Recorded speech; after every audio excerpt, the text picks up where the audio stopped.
Welcome back to the Mastering the Key series, where we'll learn how to master every key on the piano. By becoming familiar with each key, it'll make it so that there are no more scary key signatures. It's important to know every key because it opens up the variety of music that you can play, but also if you want to learn to write your own songs and sing along, not every voice is the same and you may have to shift the key that you're playing in up or down a few notes in order to better match your voice. Now the last key video that we did was D major, so let's travel up that wheel of fifths to the next stop at A major. Every time we move down the circle of fifths, we'll add another sharp. In the key of D, we had two sharps, which were F and C sharp. So in the key of A major, we'll add the next sharp in the series, which is G sharp. You may have noticed that every time we add a sharp into our key signature, the newest sharp is always a half step below the root note of the key. For example, in A major, the new sharp that we added was G sharp, which is just a half step below A. In the last major key we discussed, the new sharp was C sharp, which is just a half step below D. Now let's talk about the notes that will make up the A major scale. Since the key is A, our root note is also A, and by following our major scale step pattern of whole step, half step, whole step, whole step, whole step, and half step, we'll end up with the notes A, B, C sharp, D, E, F sharp, G sharp, and back to A. Now let's talk about how to play the scale. This scale uses the same finger pattern as the D major scale in the previous video. To play this on the piano, we'll take our right hand thumb, or finger 1, and we'll start at A, and then we'll use finger numbers 1, 2, 3, then slide that hand over so your thumb lands on D, and continue up the keys with fingers 1, 2, 3, 4, and 5. Then we'll go back down the keyboard with fingers 5, 4, 3, 2, and 1, and then slide your hand back down so your thumb is on that A key again and continue downwards with fingers 3, 2, and 1. Again, those finger numbers are 1, 2, 3, shift, 1, 2, 3, 4, 5, and back down with 5, 4, 3, 2, 1, shift, 3, 2, 1. When shifting these hand positions, you can either go with the thumb crossover method or hand shift down the keyboard. In the smaller 3-note jumps like this scale, either can work. I like the hand shift better personally, but if you've watched enough of my videos, you'll catch me doing both just because I learned that thumb cross method first, and even though I'm trying to break it, that muscle memory is still alive and well. So practice that scale pattern slowly until you can do it 3 times in a row without mistakes, and then you can slowly speed it up. Once you're comfortable with that, we can move on to the left hand. In the left hand, we start with the pinky, or finger number 5, on A, and we'll play fingers 5, 4, 3, 2, 1, and then slide that hand up 3 notes so the thumb lands on A, and continue playing up the keyboard with fingers 3, 2, and 1. Then we'll go back down with fingers 1, 2, and 3, and then shift back down 3 notes so your pinky lands on A, and play 1, 2, 3, 4, and 5. Again, those fingers are 5, 4, 3, 2, 1, shift, 3, 2, 1, and back down with 1, 2, 3, shift, 1, 2, 3, 4, and 5. Now we'll practice that a few times until it's comfortable to play, and then try playing both hands together at the same time. Now we'll do that a few times until it's comfortable to play, and then try playing both hands together. Be sure to pay careful attention to when those hands switch though, because they switch at different times. Now let's set up our hands with 5 in the left hand on A and 1 in the right hand on A. And we'll play A, B, and C sharp. Now the right hand shifts up to D, then play E, and now the left hand shifts up to F sharp, then we'll play G and A.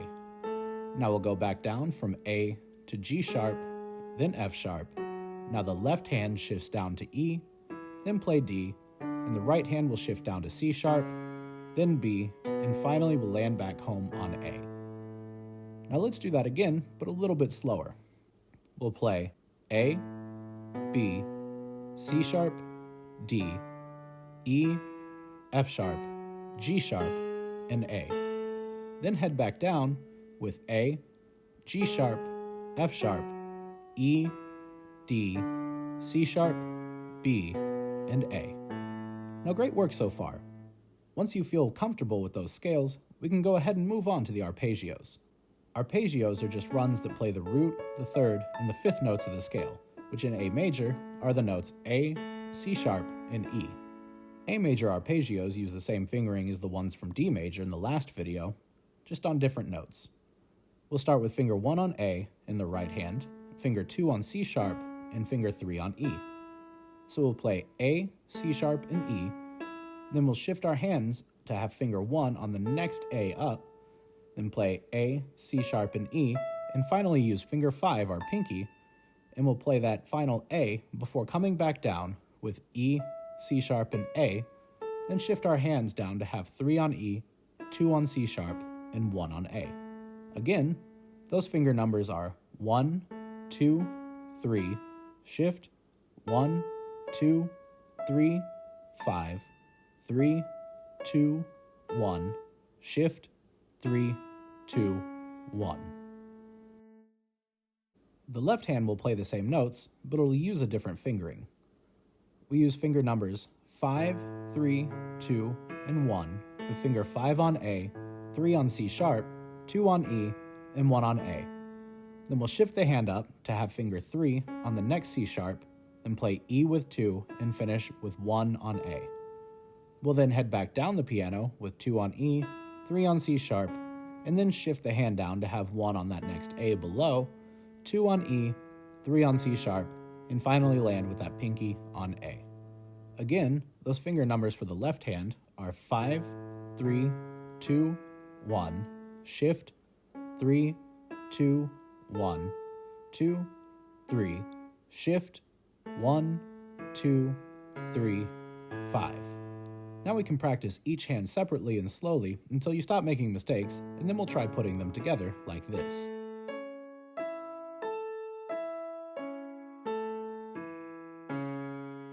Awesome job with those. I believe that arpeggios are the hardest part of this process, so it gets easier from here. And now we can talk about the 1, 4, and 5/7 chord progression. In the key of A major, the major 1 chord is A major, which is spelled A, C sharp, and E. The major 4 is D, which is spelled D, F sharp, and A. The 5/7 chord is E7, which is spelled E, G sharp, B, and D. But to make these chords fit better in our hands, we'll play the 4 chord in its second inversion, so it will be stacked on A and spelled A, D, and F sharp. And the 5/7 chord will be stacked in its first inversion, and we'll remove that 5th interval of the chord, leaving us with the root, 3rd, and 7th notes, which are spelled G sharp, D, and E. So to start our chord progression, we'll play the A major chord, and then the 4 chord, D, in its second inversion, so A, D, and F sharp. Then back to the 1 chord, and then the E7 chord in its first inversion, but without that 5th, which is spelled G sharp, D, and E. And then finally, we'll end by going back to that A major chord in root position. Playing them all back to back looks like this. We play these because they're the most common chords in just about any given piece, so they really set us up to play in A major. Now, great job making it through those. There's just one last thing to talk about before truly mastering A major, and those are the inversions. These are just going through the different ways to stack and play an A major chord. In the right hand, we'll play A major with the notes A, C sharp, and E using the classic 1, 3, and 5 fingering, and then move finger 1 up to C sharp, so we'll play C sharp, E, and A with fingers 1, 2, and 5. Then we'll move the right hand up again so finger 1 is on E, and we'll play E, A, and C sharp with fingers 1, 3, and 5. And finally, we'll play that A major chord in root position with fingers 1, 3, and 5. In the left hand, the notes are the same, but we'll use different fingers yet again. We play the root A major with fingers 5, 3, and 1 on A, C sharp, and E. Then we'll shift up and play C sharp, E, and A with fingers 5, 3, and 1 again. Then we'll move up and play E, A, and C sharp with fingers 5, 2, and 1. And then finally move up one last time to play that root A major chord with 5, 3, and 1. Like all the other parts, play each hand slowly until you can play it without errors before you try putting them together. And when you put them together, play them even slower than you did with the hands separately. Really work all this muscle memory into your brain. Now let's put together everything that we've learned. We'll do the scale, the arpeggio, the chords, and then the inversions.